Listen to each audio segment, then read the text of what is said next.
In all my travels, I've used dozens of different chargers from all the major networks. I find that failures, where I cannot charge at all or where part of the process fails, do happen and are almost always one of three causes. First, your charger totally failed, you get a red light, failure message on the screen, or it's totally dead, usually really obvious. Second is failure to communicate with your car. Third, a failure in the method of payment, usually contactless. Well, Dave Takes It On looks at what you should do if you meet any of these problems.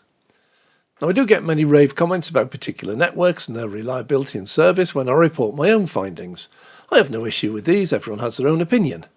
But if I do try to charge and fail or experience any difficulty, I'll always record exactly what happens, what I do, and the final result. I will always have hard proof, video recording, email, text, photos. Don't shoot the messenger. I'm not out to find problems. I am out trying all the chargers so that I can help you if you experience a problem. So first thing you must do if you cannot charge is to call the helpline. Almost all chargers have this printed on them or on a sign very nearby. Failing that, open the network website or app on your smartphone and search for support for their support contact number.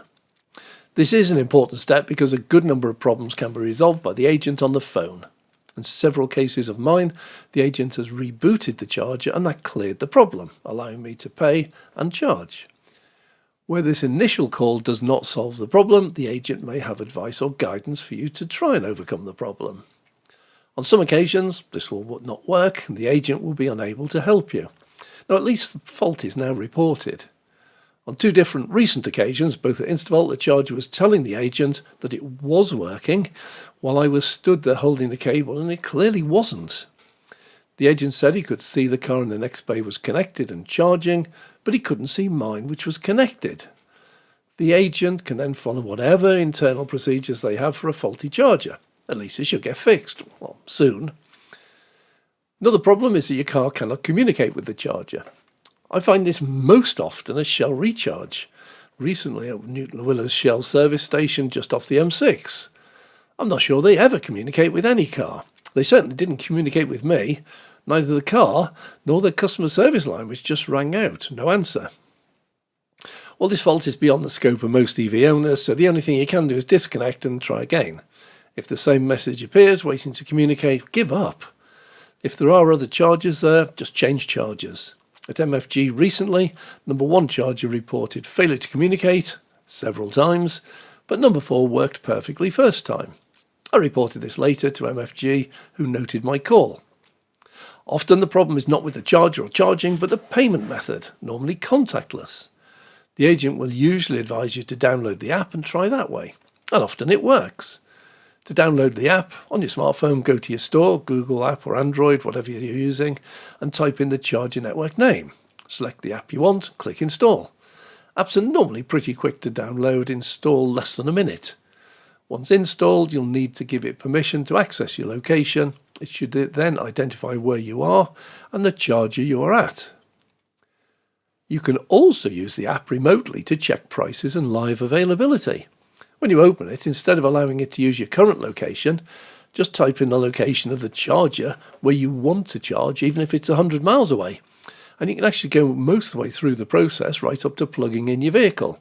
Just check everything's working. Apps are okay. It's just that you need a lot of them. I'm sure they take up space and memory performance on my iPhone. But making these videos really requires me to have them already installed. Never know when I need one. Oh, and just one critical point, download the actual app for the network chargers you are using.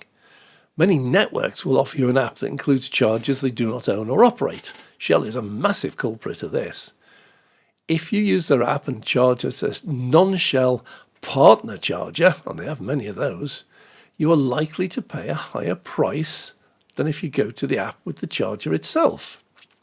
To me, it's just like sitting in the queue at McDonald's and a guy walks up and says, "I'll take your order, please park over there." But when you check the price, it includes a £1 service fee, which is obviously his cut. Don't fall for it. If you're using the app, use the specific app for the network you will be using.